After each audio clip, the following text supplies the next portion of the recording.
science of turning fiction into fact. Sometimes kind of real architectural life interferes with intellectual architectural life. There is no such thing as architecture. Hello everyone, this is Vikram Prakash and you are listening to Architecture Talk Wednesday, April 7th. And today I am bringing you a fantastic conversation with the architect and art historian Dipti Khera. And what we are doing is we are discussing her book entitled The Place of Many Moods, Udaipur's Painted Lands and India's 18th Century.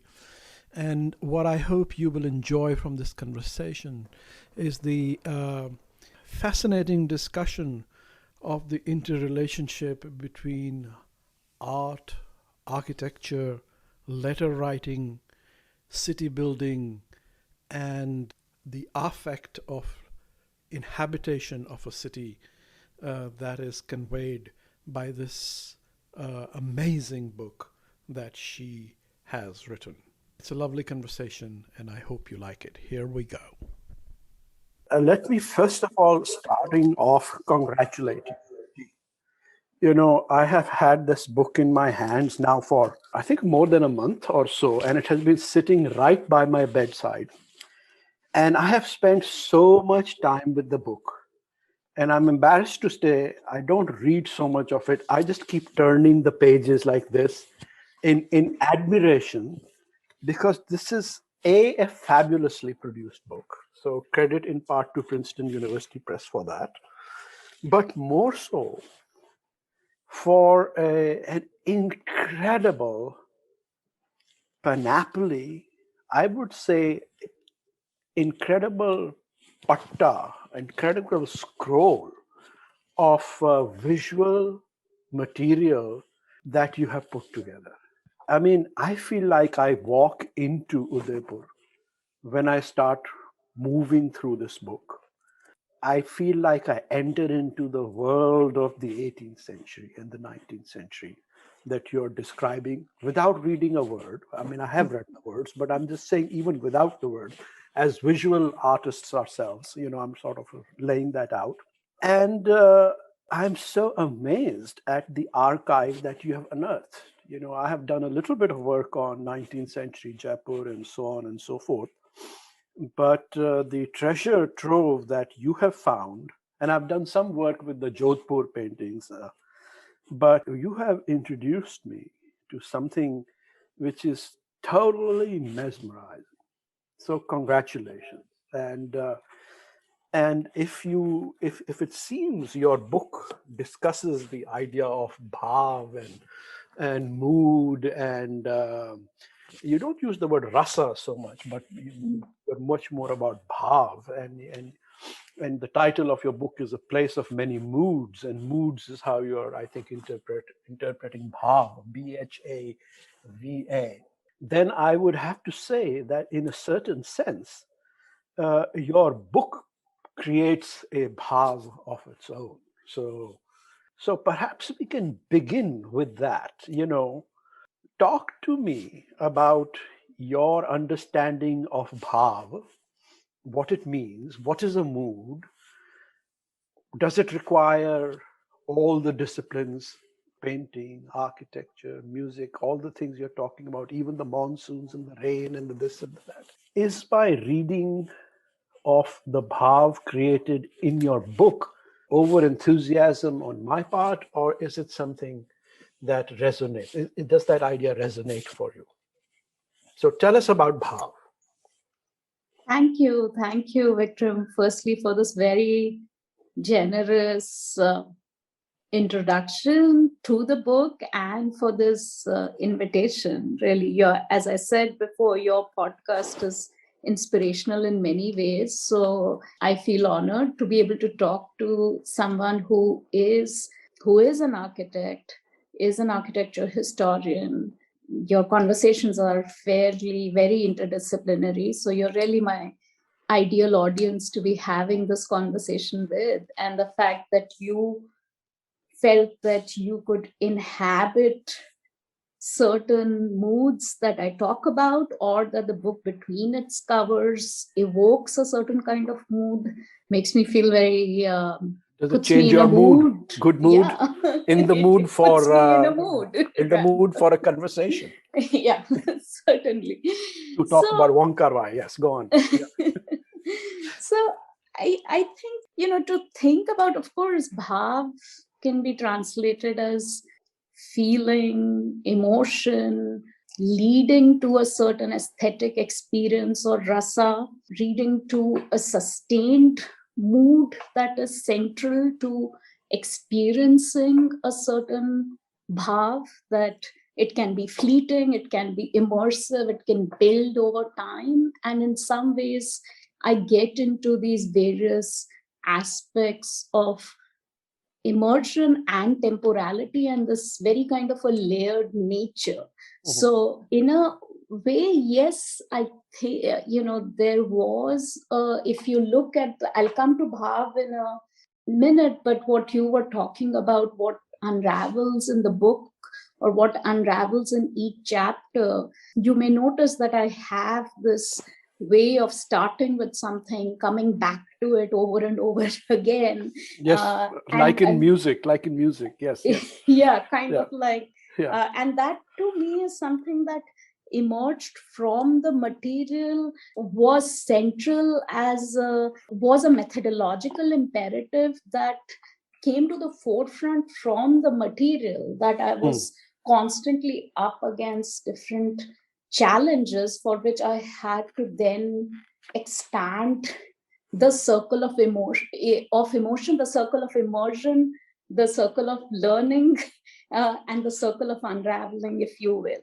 Okay. Right? And in a way, to some extent, I attempt to build that through the book, between the chapters as well, that it's something which reveals itself slowly. At least that was one of my learning, which became evident only towards as the project was coming to an end, but also really just a beginning. There was this very, I know it's cliche to say that you end a book and then you realize that the journey has just begun and you've only scratched the surface. But I felt that very staunchly. I feel that very kind of strongly as I look at any of the sources again, as I revisit them, that I've actually just perhaps looked at a very, very tiny aspect of them.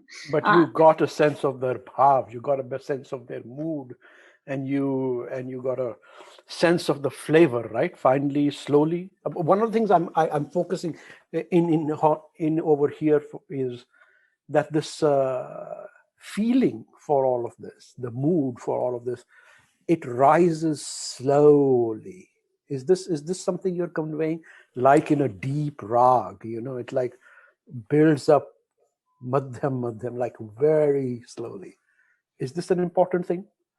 At least that is how it unraveled for me. Both in terms of learning it, both in terms of finding it, both in terms of returning to the objects, both in terms of the intellectual labor it entailed.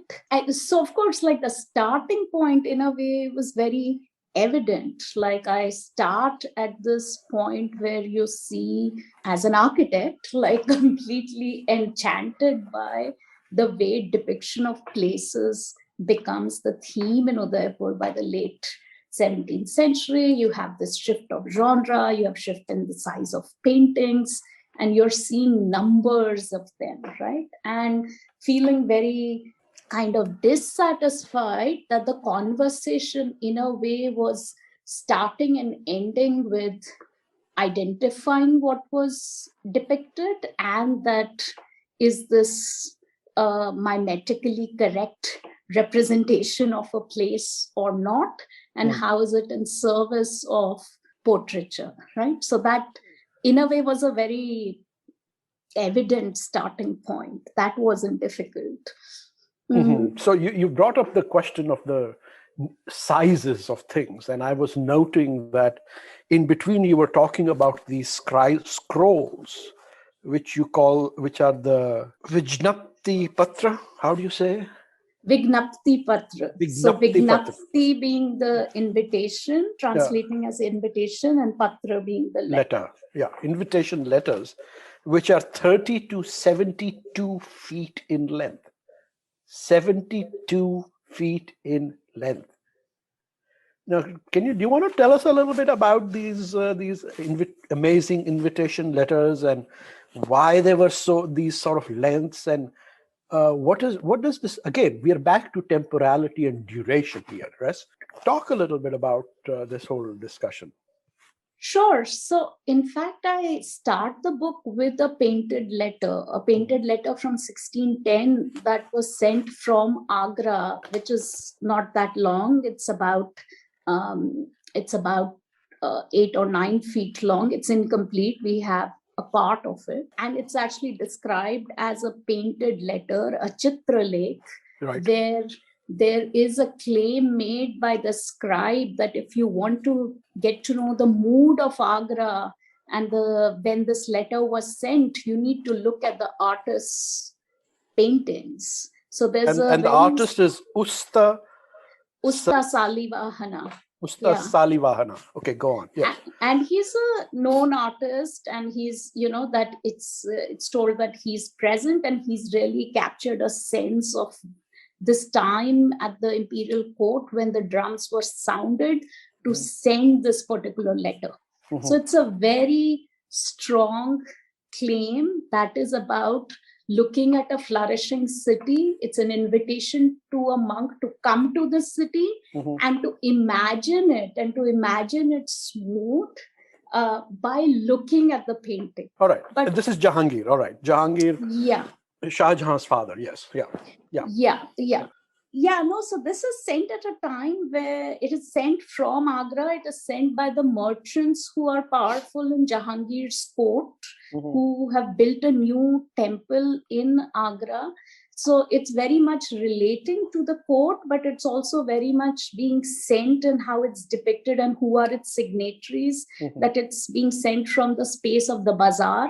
And it's one of the first instances that I have been able to track where there is a claim made about the depiction of a mood of a place, and that is how you should be perceiving what is pictured, and it's making a claim of that letter scroll, of what it's supposed to do, what its letter is supposed to convey, and ontologically what its pictures are supposed to convey. And then it has this entire depiction as well of the carrying of the letter, of these long scrolls, as you can imagine, of unfurling it and showing it in some ways. So it's a meta object that's kind of bringing spaces, cities, people, mood of a place together. It's like really bringing that conceptual work to bear for us, if you will. So what is the bhava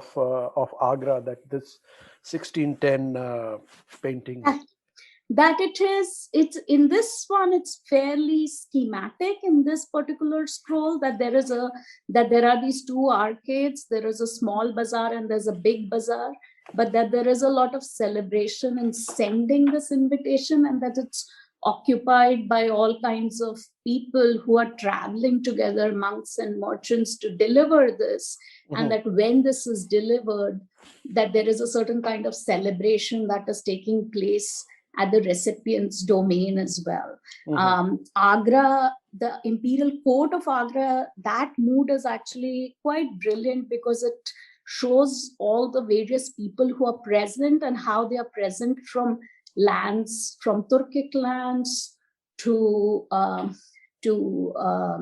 Persian, to Europe, to the kind of objects that are there, to the very important, nobles who are present, to the kinds of textiles and clothes that they are wearing. So it's really kind of capturing that this is a world where everything is coming together. Cosmopolitan Grand Central of the early 17th century. Yes. Yeah.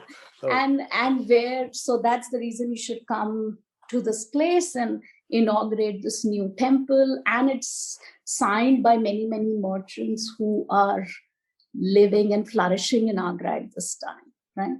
So does it aspire to convey an extra literary? What is the relationship between what can be said about Agra, what it is saying about Agra, and what it is depicting? What is that relationship? So, in fact, I would argue with the place where I see painted letters going, they are praises of a place, and the work of pictures is very, very central in this praise. And it's not about a one-to-one correlation between what is being said in the text, but the pictures are being really made to do the work in the letter, that what is the genre of a painted letter, and that is tied entirely to praising the place, the mood of a place, so that the recipient is completely enticed and says that this is where I will come next year. So for me, what was fascinating is that this genre has not received much attention. It's been just seen as something which is belonging to either a circumscribed domain of Jain art or as something that is emerging outside the court, so it's not of the highest quality of painting, or something which is very, very mixed, and that it's difficult to decipher. Whereas I found that exactly because of all of those reasons, it's something which enables us to launch into the question of history, into the question of painted places, into the question of letters, into the question of how objects work, that they are expected to bring some results and change the political, economic space of the bazaar and the city in a very tangible way. And the artists from Udaipur, which of course now when you think about it, initially when I was confronted with it, I was like totally it changed my entire project when I found some of these objects. The artists from Udaipur who, since, as I said, the late 1600s were so focused on praising their place and looking at the environs around them and imagining their moods, take these painted letters, the genre of the painted letter, and really expand it. So I have found letters sent from Udaipur in the mid 1720s, 1770, 1790, 1830. This 1831 that I tackle in the book is the longest that I've found, and they really claim it as you said, this question of temporality, that you keep on unfurling it, the mood gets better and better and better. You start seeing more and more bazaars that are flourishing, more and more people who are on the streets, and more the sense that the artist actually imagines that the letter will be successful and the monk will arrive and the place will change. So there's actually a temporality of it being sent in 1830, but what it would do in 1831 already depicted within it. Then there is the temporality of how mood unfurls as you unfurl the letter. Then there is the temporality that it's a scroll object, that you can't really look at it in one kind of holding or one sitting, that you will enter into it from various vantage points. So there are ways in which, for me, coming to this object was really something that solidified the place of the mood of a place as a category within history, because painters have claimed it and circulated it within a genre that is about urban praise, but really expanded it and changed the genre in the process, right? Made it cartographic in certain ways, made it into a very important diplomatic letter, changed its scale.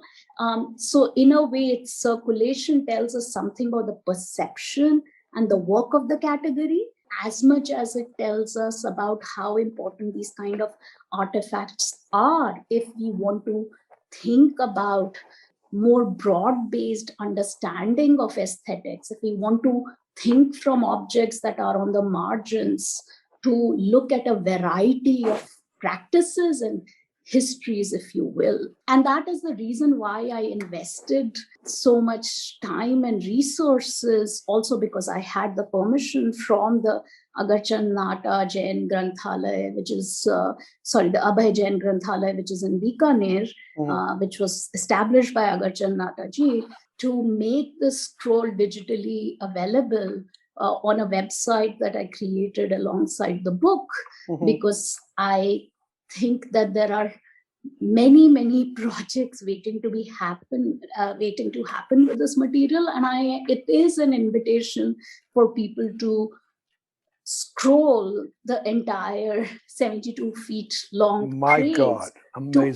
to enter in different ways and unravel other histories. So to me, that was like important to make a methodological point, but also that I think that is the way work on these kinds of objects can happen. So I'm going to do that. I'm going to take on the digital project and convert it into a fantasy architecture project. We call this fantasy now, but I suppose it's urban praise in its own genre. Because I'm doing a series of conceptual projects in which, so for instance, recently we designed a human body recomposting temple, and it's an architectural project. But we presented in the form of what I call an architectural opera, where we took scenes from this complex that we designed and imagined it. And I used a lot of the Jodhpur paintings to sort of collage into it to create a mood for the place. Oh, I would love to see that. So as we are talking about this whole business of, urban praise, a couple of things occur to me.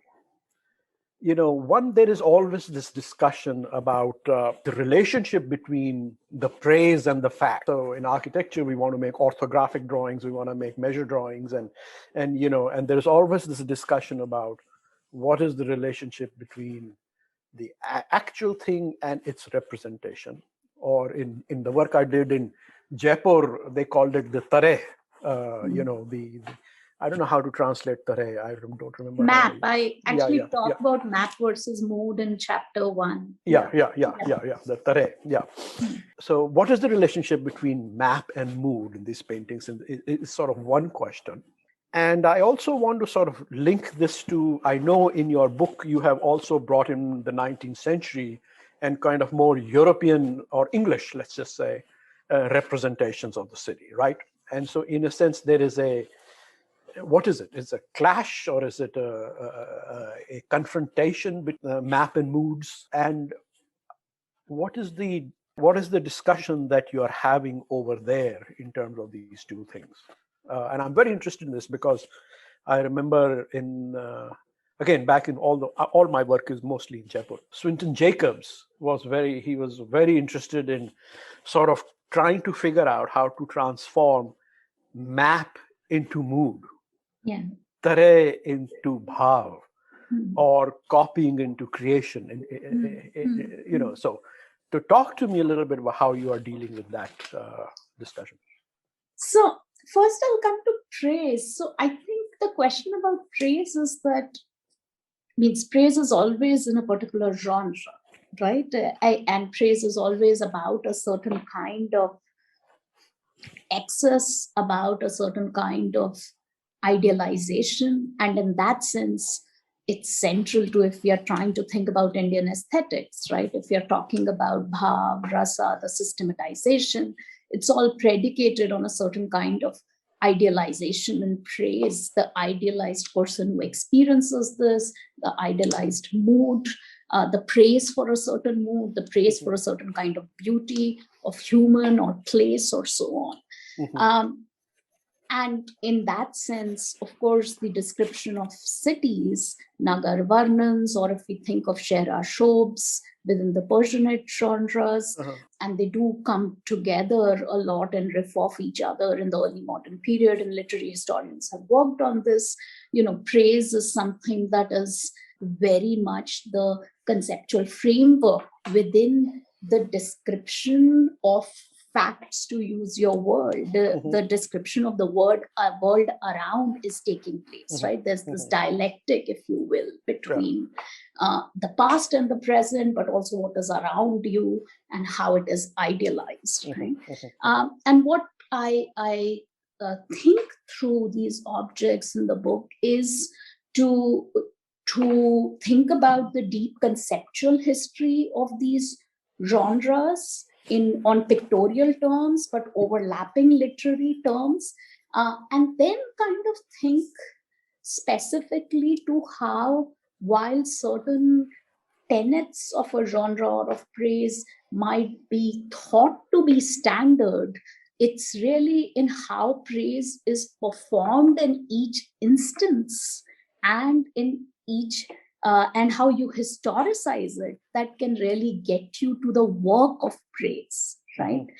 So I think in that sense, even since, if we stick with painted letters, in that sense, their genre of praise was standardized, that they would start with these various symbols of praise, iconographic symbols related to Jainism. You would often have the depiction of the court or the political power of the city from where the letter is being sent. You would have the bazaar. You would end with the religious domains often. But in each instance, we see how these tenets of praise are included, but how certain facts, if you will, certain historical markers, whether they are in depicting the place or depicting its people who've already arrived in the city, for example, of letters that are sent from the coastal city of Diu in 1666, who are brought into the discussion, that we find this kind of play between realization and idealization. Right. And I don't think you can, in order to see how praise, the work it is being asked to do. So, for example, in the 1830 scroll, when you read the letter, you see this real anxiety, which is coming to your question about the 19th century, that when this letter, that we got delayed in setting this letter, the munshi was on leave and the merchant whose office was supposed to overlook this was traveling. So it took us time.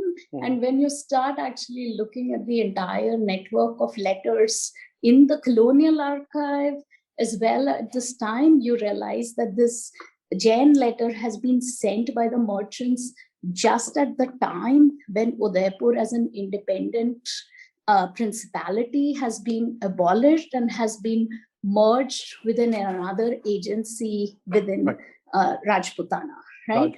So you can almost see what is going on over here. In the colonial archive, you're finding that the bazaars are completely gone. There's complete derailment in the city. And but what you're finding in this letter is that the merchants and the king and the court, everybody is coming together. The painter is coming together and really focused on showing a very flourishing bazaar and saying that you simply have to come, and then going and depicting that you have actually arrived. And when you arrive, you've changed the political dynamic of the city, because you've set up, he shows that the darbar of the Jain monk who's arrived is set up at the same scale, if not larger, than the British colonial agent's new residency that was built just a year or so ago, and that everybody, including the colonial agent, are going to this new darbar of the monk that has been set up. So I'm giving you this example or a snippet of this kind of story to show that it is praise, it is about facts, but it's in its performance that it's taking you to places of a certain flourishing mood, but also a certain kind of historical anxiety and a desire to imagine a different time in a genre that is circulating within its own network. That doesn't mean it's not overlapping with the colonial archive, but it does mean that we have, in looking at these materials, kept them separate and thought them to be in certain hermetic zones, right?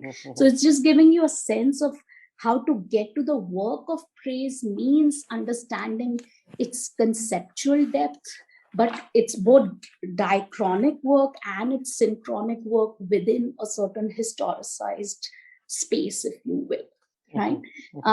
And that comes to what you're talking about, a certain British sensibility, right?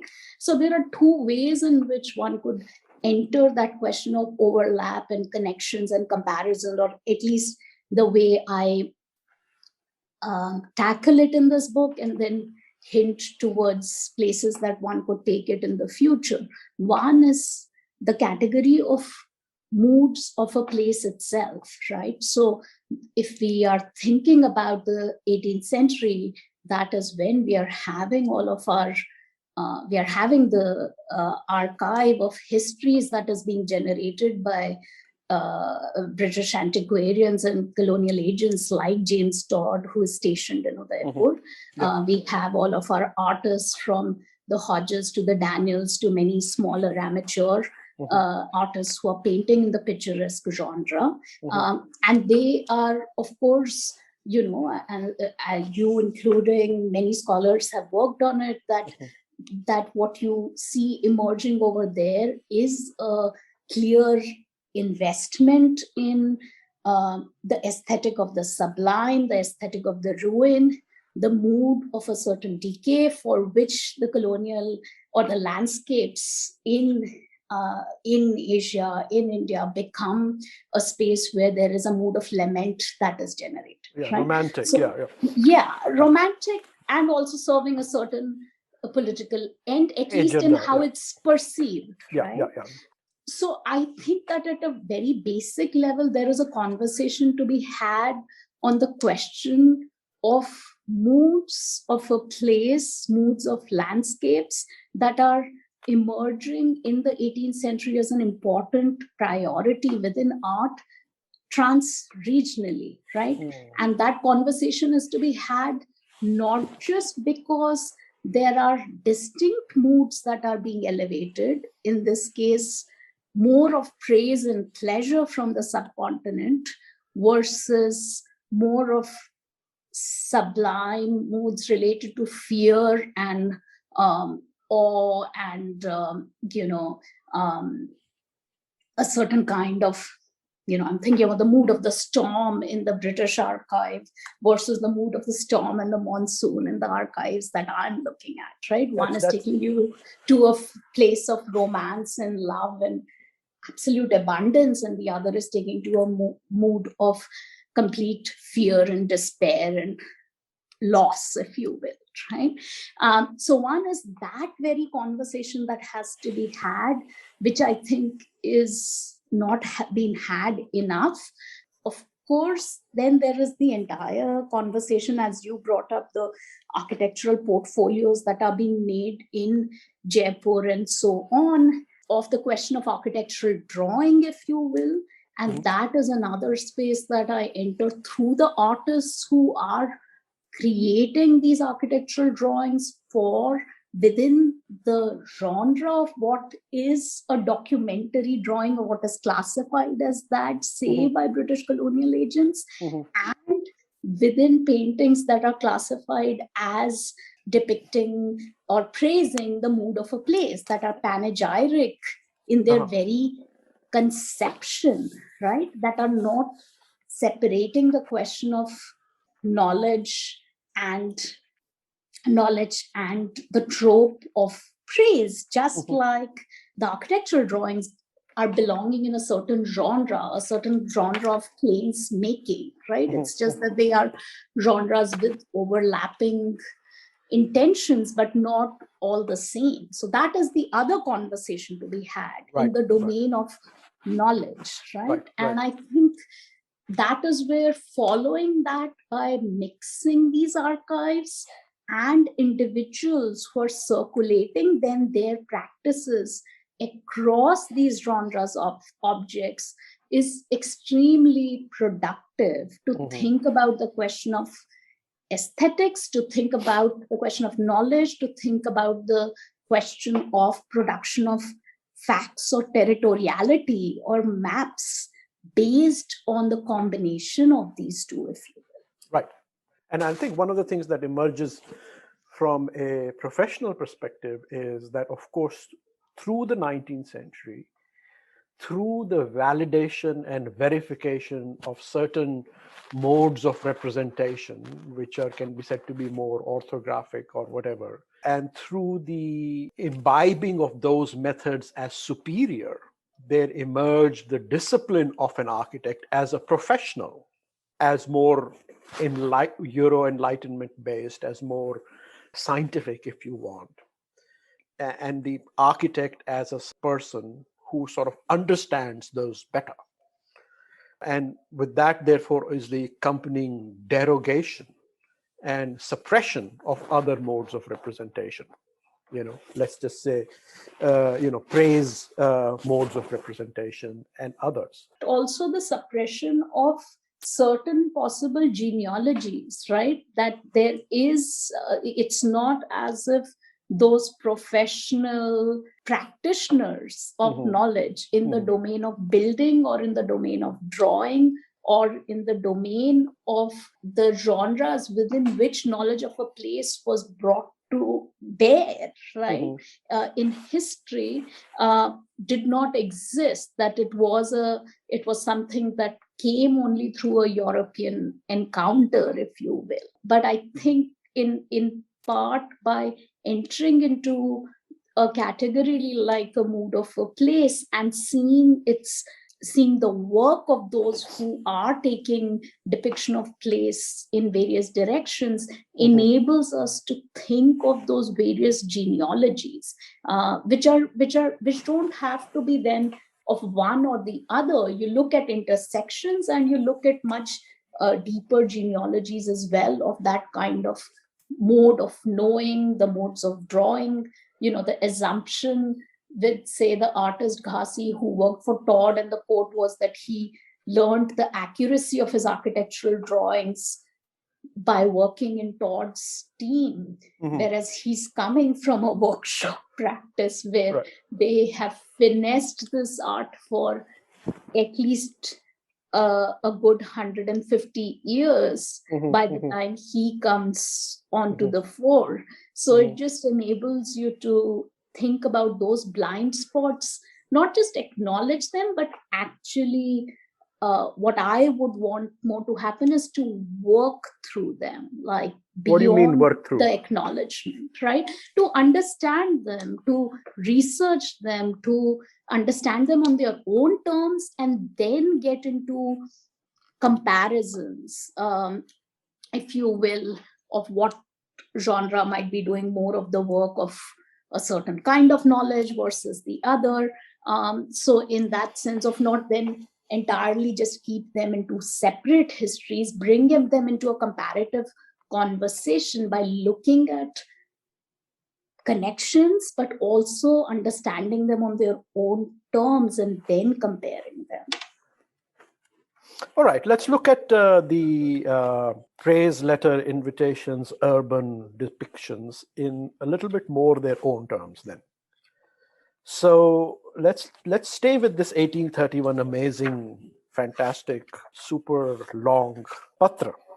First of all, what is the connection between Jainism and these things? Not to say these are just Jain or anything, but what is the relationship between Jain temples, Jain thinking, Jain understanding of the urban sphere and these patras? That's a great question. So they are very intrinsically tied to the religious calendar and to the space of the bazaar and the space of the temples and the associated monasteries. So these were mostly sent by the Shvetambara Jains, a particular sect within Jainism, and they were tied to the entire idea that sending this letter was about performing certain pious deeds in the presence, which would lead to a certain kind of karma in the future. So the pious deed is about you inviting this eminent monk and spending time in your city, and you doing seva or taking care of him in that sense, becoming part of this community of practitioners, right? That you would bring more practitioners into your city. You would expand the community in your city. This was undertaken specifically. There's a very it's specifically tied to the history of mobility and seasons as well, right? So we are talking about many amongst the Shvetayambra Jains being merchants, being monks, men and women, right? Being merchants who would travel a lot regionally and trans-regionally, right? And the monsoon being the time when people would settle, they would be in one place. So your eminent monks as well, who led extremely mobile lives, walking on foot, that by inviting them to come to your city at the beginning of the Chaumasa season, the monsoon season, that they would settle here for 3 or 4 months at a time when they would not be mobile, where everybody would be settling in some ways, right? During the monsoons, Yeah. So in that sense, it's very much tied to the practice of the laymen in the community and the religious leaders in the community. Now, was there like a competition to invite the Shwetambar traveling monks to settle in my city versus your city during the monsoons? Oh, I love that question, because that's exactly what I've been trying to track. So this is a new project that has taken off from this, because in the process of doing this research, I collected, in terms of like digitally connected, and did research with almost like around 25 to 30 of these letters.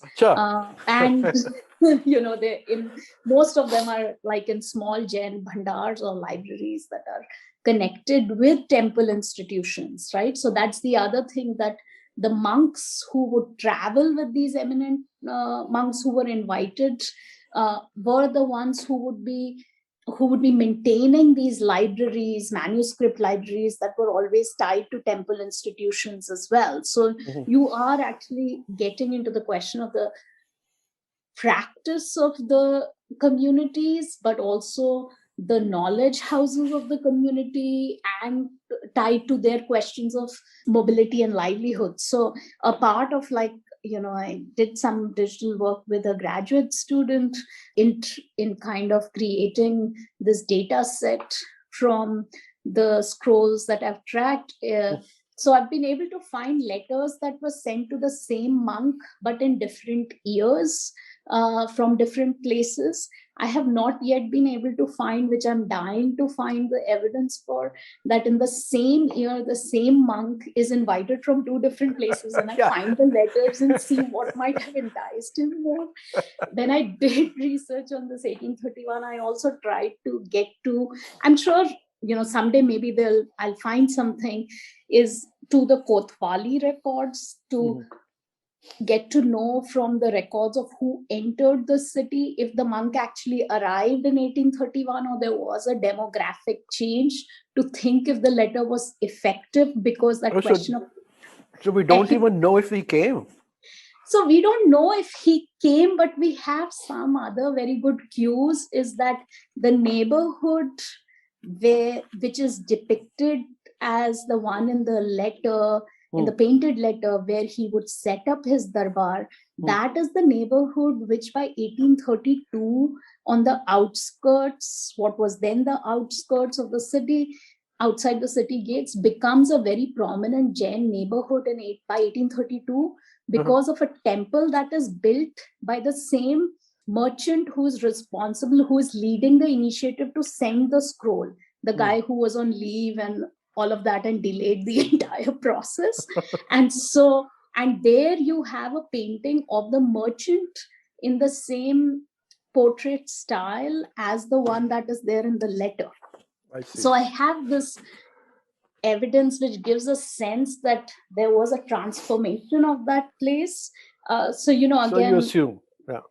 you assume, or you can see who's working on those boundaries. Like, you know, in the past week or so, actually, I've been thinking about these letters a lot more because I'm working on a new letter that was sent in 1795 and looking at how these borders, these frontiers of cities are depicted in these letters.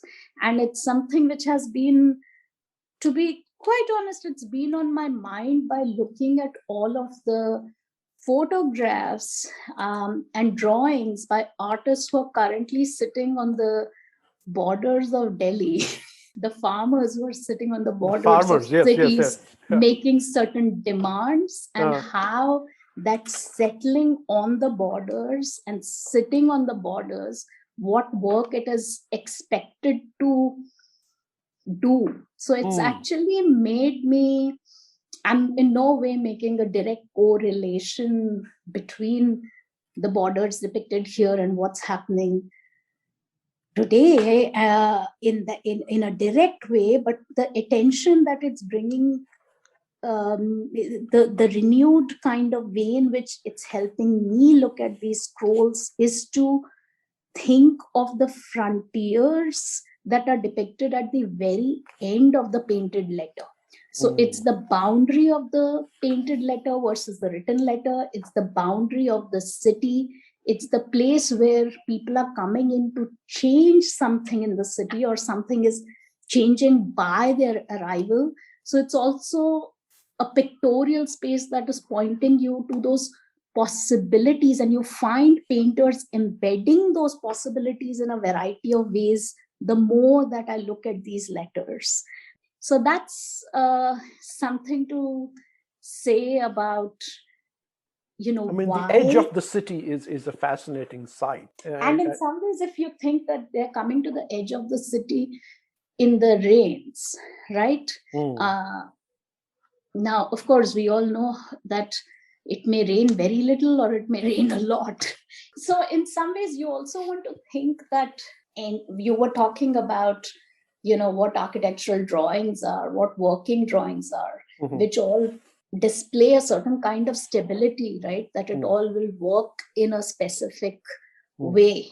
So these letters also, in a way, and their frontiers and their city borders are projecting this kind of new stability, or what will be beautiful there. But you want to think a little bit about, when I saw those photographs of the unseasonal rains that came at the single border and the tents were completely dismantled, that in some ways what you're also seeing is, you want to imagine how those borders and hearts where these new monks would come, where these new bazaars would be set up, a whole community of people would walk and come with them, to think a little bit about the kind of fragilities that might be in play as well, right? Yeah, I mean, one of the things that is interesting, which I'll remark and maybe move on from, is the idea that, of course, the bringing the monks in, therefore, is also a process of city building, you know, to sort of construct the city around it. So it has clear economic value in that sense. So the projection in that sense is very architectural, in the sense that we do this all the time. We say, if you build this, this will happen. And it's a sales job in that sense, you know, also in and out. So that makes sense to me. But I want to come back to, you know, as we move towards the end of our conversation over here, return back, and like you do, to keep coming back to the idea of the monsoons. And I want to talk about the passion of the monsoons. And I want to enter this question from the back. Because, you know, now when we look at depictions of monsoons and rain, you know, mostly we see flooding and destruction. And in part, this is, of course, because of the modernist, colonial and modernist project, which has, in Punjab in particular, where I'm from, has made water into an irrigation project, right? Via dams and canals and water tube wells and so on and so forth. So that the relationship to the monsoons has changed fundamentally in many ways, the argument at the borders, that farmer protest, which also I don't want to get too deep into, is about it's a critique of modernization and the whole Nehruvian and Indira Gandhi project that was put into place. So what I'm interested in is your sense of the bhava, the mood of the monsoons that was and is today. I mean, I remember as a kid, when the monsoons would come, we used to run out and, the roads would be flooded and we would have the time of our lives.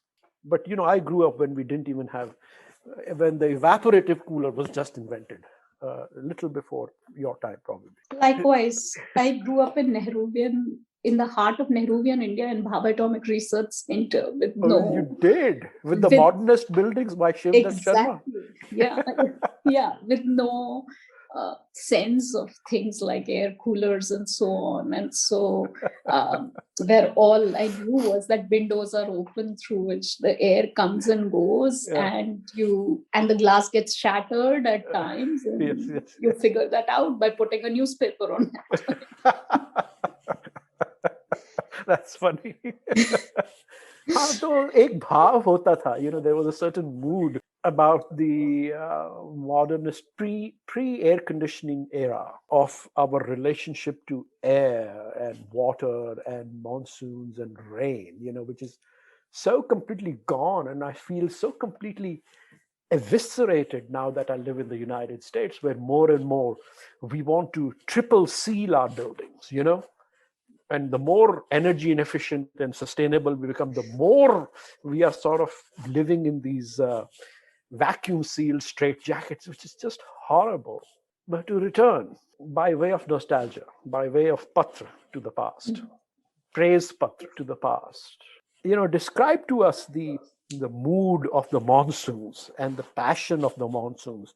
And if you would be willing, connect it to the mood for love, if you like, that I think is inescapably connected to all of this. Can you describe to us chapter 2 and what this is all about? Sure. Thank you. Thank you so much for bringing that image to my mind as well, of the shattering glass and running out, and especially the Bombay monsoon. Right? Yes.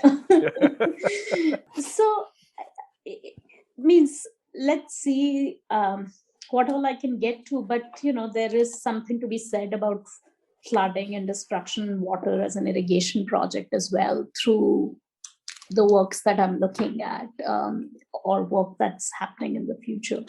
But to start with what I do in chapter 2, since you endearingly want to think about the romance of the monsoon as well, right? So the monsoon is a very established mood within Indian aesthetics, right? It goes to, again, this thing of like, don't travel anywhere, my lover, be here. Monsoon is not a time to be away. Monsoon is the time for the best experience of love, right? For the best love making. So that is what we do in the monsoon, right? That we get drenched together. So yes. And it's that bhav, which of course is something that we see expressed through Indian films up to today, and it's that bhav that we've seen in poetry and in painting, and that's the bhav of the monsoon that has been tackled quite a bit by historians of poetry and painting, because we do get artifacts that painted artifacts that respond to that poetry in particular, right? So that's one aspect of the aesthetic mood of the monsoon. What we are seeing happening in Udaipur is that there is a deep engagement with that kind of idealization of the monsoon that is absolutely beautiful to look at and absolutely beautiful to long for, if you will, in which you don't have the air conditioning, but you have this sense in the poetry and in the painting of the rain, that is the drops that are splurting, the way they are hitting your body, the way they might be juxtaposed with the deep red of the heat of the summer that has just dissipated with the arrival of this monsoon rain, right? But what painters in Udaipur also do is that with this deep aesthetic engagement into an established, idealized season and a season for love, and the beauty of that and its protagonists is turn their eye to their lake city, which captures this rainwater, and with engineering and irrigation projects to create a city of lakes in the Aravalli Mountains, surrounded by them, where the monsoon is the most resplendent, if you will. Right. And it is the most resplendent to look at and to experience. And it's the most resplendent because it brings a certain kind of flourishing of water and waterworks in this city, right? A certain kind of, so they take this emotion, if you will, and turn it to praise their place as the idealized place. Yes. And it's very interesting. So that some of the large paintings, the first large paintings that we get in 1700 are about this mood of monsoon and looking at the city and the valley and its lakes that are completely full, right? So to kind of, in some ways, to make sense of that kind of praise, I go into this deeper history of the idealization of monsoon, of lovers, the poetry and the music of it. But I also go into how painters then look and depict their own city as this idealized place of lakes and rains. If you think about Udaipur as being the place in this northwestern region with its very dry and desert climate, you can then think that, of course, what would be better praise for the place and its kings than ruling from the valley, which is completely filled with water and thus more flourishing than any other place, right? It's a very expedient choice as well. I go into the kind of buildings that are built at this time around 1690, which actually enable drawing the city from a different vantage point and thus be able to give a certain kind of panoramic view that kind of endows this kind of praise on the city. So there's very much that kind of play between praise and fact, and the fact of drawing a panorama that I introduce. And so it's about the affect of inhabiting certain terraces and drawing from there and looking at the monsoon from certain terraces, which was not possible earlier, if you will. Right. And then I think one part which brings us to this question of precarity, flooding and destruction, and the importance of irrigation projects is this text that I found, again, of a Jain monk, actually, who is walking through northern, western India. He talks about the south as well, and is writing a very ground up history of the place. It's called Psyche, A History in 100 Years, which starts each verse with the year it's talking about, and it talks about what the rains were in that particular year. Was it, it's not about praise of kings per se, but it's about ecologies of abundance, of good rains or bad rains, of good times or bad times. So I kind of go through, juxtapose that kind of a very, you can kind of say, documentary almost. And a very kind of like a ground up hearing of what is the mood of this particular season. Is it a good season? Is it a bad season? Have the price of crops gone up? Have people stayed in one place? Have they migrated to another place? Has a king behaved badly because they have migrated and burnt the crops, if you will, right? So juxtaposing that story actually historicizes very tangibly the importance of looking at, for painters, patrons, people to be looking at these idealized visions of the monsoon, because they really mattered. They mattered in holding a place together. And so then the question of temporality comes, that then are these praises of the moods of the monsoon, are they tied to one particular season? Are they about the fact of a particular season? Or are they about a certain kind of a protracted temporality? That would they be seen, or would their moods be perceived very differently during a summer when you are just waiting for the rains to arrive? Would they be seen as, oh God, if we look at this picture the way we are looking at it, may our wishes be fulfilled? Could they be talismanic? Would they have more power at that time? So it enables you to kind of actually think about the stakes when they are taken to kind of depicting the moods of a monsoon of a particular place and its admiration. It really enables you to inhabit the work that moods make possible. Like we all currently we go through our ups and downs these days. Zoom days.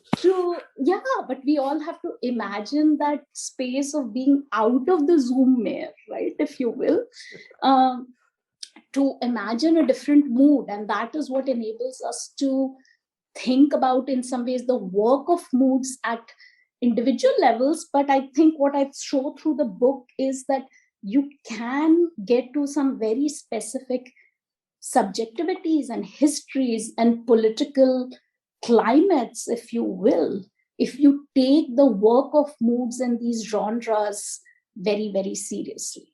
Okay. And so the last thing I'll say is that, I'm working with my dear colleague, Dr. Deborah Diamond, whose work you may know through Jodhpur painting, at the Smithsonian's National Museum of Asian Art, the Freer and Sackler, on an exhibition based on these Udaipur works.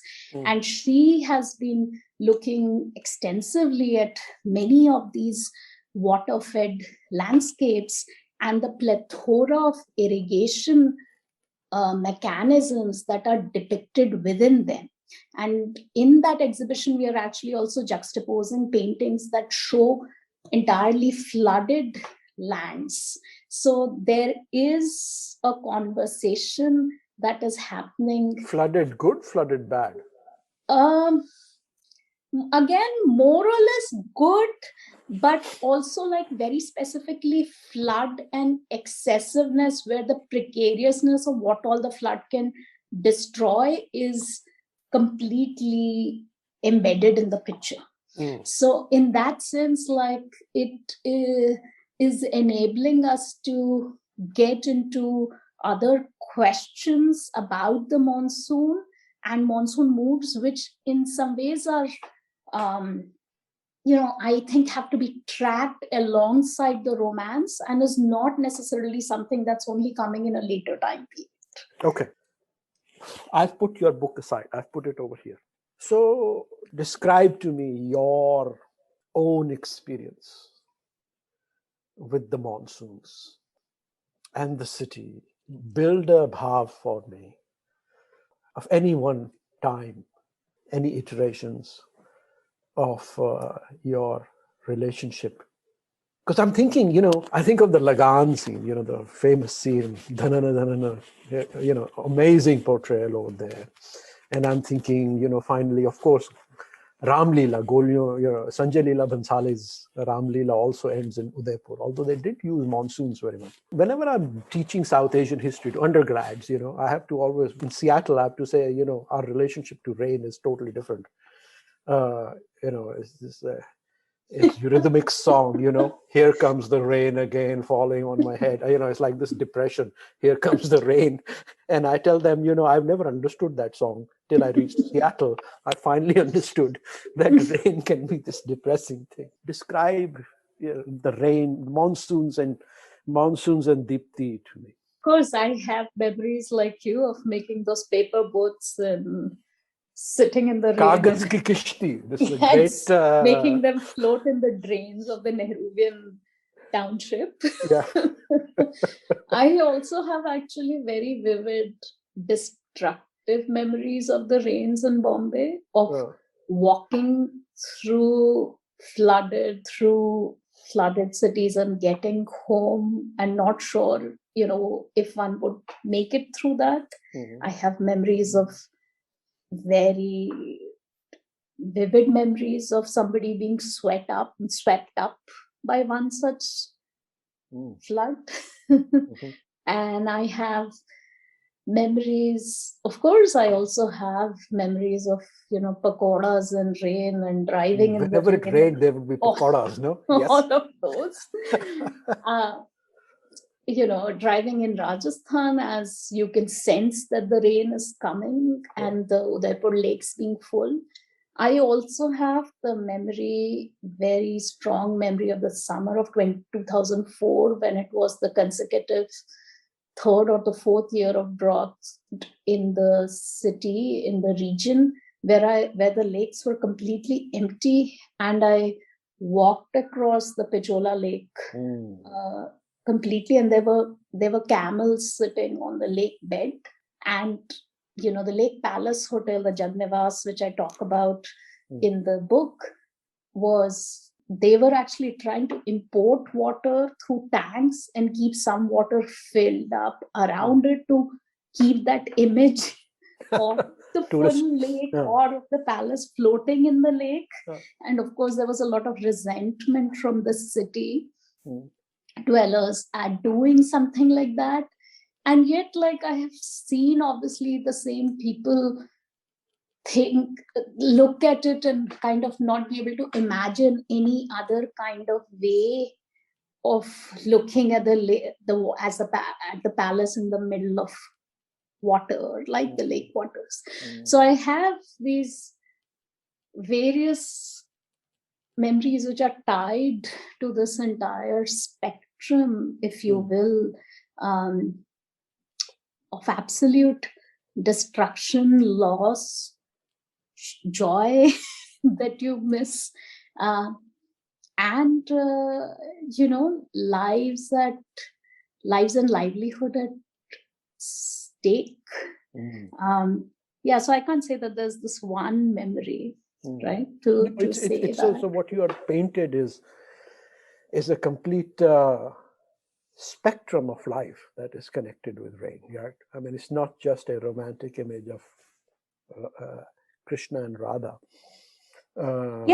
It's a full spectrum of life. Yeah, and I think that is the reason, I think in some ways, to me at least, what emerged through this project is finding that spectrum. And I think there's a lot more to continue to think through that spectrum, and to kind of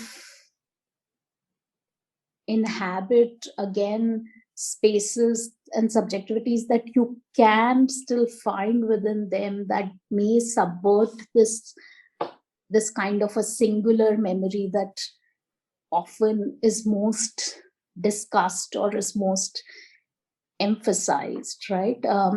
I also, to give you an architecture story, perhaps, I actually, my first trip to Udaipur was participating in NASA, the National Association for Students of Architecture, and their annual competition. I know.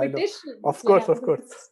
Second year of architecture, and that particular year, in architecture school at the JJ College of Architecture, where the project was about making a hotel environmental friendly, and our team chose the Lake Palace Hotel at Udaipur. So that was my first trip there, and we only had enough money to be there for 24 hours, and everybody inside the Taj Lake Palace, of course, could not stand as poor architecture students asking the most uncomfortable questions. So there's also a circular story over there about thinking about vantage points from disciplines, but also how we don't imagine where how things might connect up, or certain stories that we might say in hindsight. Dipti, thank you so much for this conversation. It has been such a pleasure to talk to you, and I hope we can continue this conversation in other forums. Likewise, thank you so much for unfurling the painted letters and other moods for so many of your audiences. Thank you. Thank you for listening to Architecture Talk. This is your producer, Amelia Jarvinen. We hope you enjoyed the conversation, and if you did, please subscribe and rate us on iTunes or Spotify. We would also love to hear from you if you have any suggestions on new topics or guests. You can always reach out to us on our website, Facebook, or Instagram. Thanks again, and until next time, this is Architecture Talk.